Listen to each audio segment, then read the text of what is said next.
ലൈംഗിക ആരോപണങ്ങൾക്ക് പിന്നാലെ നടനും MLA-യുമായ മുകേഷ് സ്വന്തം തട്ടകത്തിലും ഒറ്റപ്പെടുന്നു. മുകേഷിന് രാജി ആവശ്യപ്പെട്ട് CPI ദേശീയ നേതാവ് ആനി രാജ രംഗത്തെത്തി.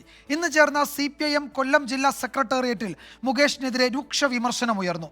പരാതി ഉന്നയിച്ചവരുടെ വ്യക്തിത്വം ചോദ്യം ചെയ്തായിരുന്നു ആരോപണങ്ങൾക്ക് മുകേഷിന്റെ മറുപടി.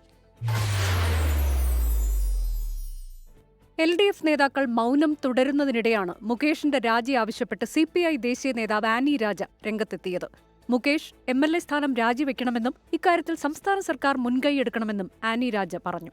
ഈ MLA പദവിയിലിരിക്കുന്ന മുകേഷിനെ അദ്ദേഹം ആ സ്ഥാനത്തു നിന്നും മാറി നിൽക്കണം. അദ്ദേഹം ആ സ്ഥാനം രാജിവെച്ചുകൊണ്ട് അദ്ദേഹം അത് സ്വമേധയാ ചെയ്യുന്നില്ല എങ്കിൽ സംസ്ഥാന സർക്കാർ അക്കാര്യം ഉറപ്പുവരുത്തണം. CPIM കൊല്ലം ജില്ലാ സെക്രട്ടേറിയറ്റിൽ മുകേഷിനെതിരെ രൂക്ഷ വിമർശനമുയർന്നു. മുകേഷിനെ പൂർണ്ണമായി കൈയൊഴിയുന്ന നിലപാടായിരുന്നു സെക്രട്ടേറിയറ്റ് അംഗങ്ങളുടേത്. ആരോപണങ്ങൾ പാർട്ടിക്ക് നാണക്കേടുണ്ടാക്കിയെന്ന് അംഗങ്ങൾ ചൂണ്ടിക്കാട്ടി. നിയമപരമായി പരിരക്ഷ ലഭിക്കേണ്ട ഓരോ വ്യക്തിക്കും ജനപ്രതിനിധികൾക്കും അതിൻ്റെതായിട്ടുള്ള പരിരക്ഷ ലഭിക്കും. എല്ലാ കാര്യങ്ങളെ സംബന്ധിച്ചിടത്തോളം സമഗ്രമായ അന്വേഷണം നടത്തി കാര്യങ്ങൾ പുറത്തു. മുകേഷിനെതിരെ വിയോജിപ്പ് പരസ്യമാക്കുന്നതായിരുന്നു CPIM കേന്ദ്ര കമ്മിറ്റി അംഗം PK ശ്രീമതിയുടെ പ്രതികരണം. അന്വേഷണം നേരിടുമ്പോൾ MLA എന്ന സംരക്ഷണം മുകേഷിന് ഗുണകരമാകില്ലെന്ന ധ്വനിയുണ്ട് ഈ പ്രതികരണത്തിന്. ജനപ്രതിനിധിയല്ല, മന്ത്രിയല്ല, ഗവർണറല്ല, വേറെ അതിലും മുകളിൽ ആരെങ്കിലും ആയാലും അവർ ഇവരോട് ഉത്തരം പറയാൻ ബാധ്യസ്ഥമാണ്.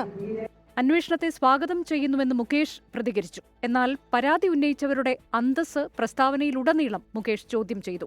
അവസരം ചോദിച്ചു വന്ന് കിട്ടാത്തവരുടെ ഭീഷണിയായാണ് പരാതിയെ മുകേഷ് വിശേഷിപ്പിച്ചത്.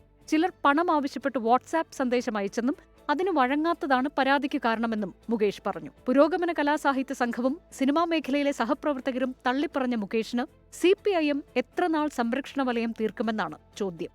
News desk 24.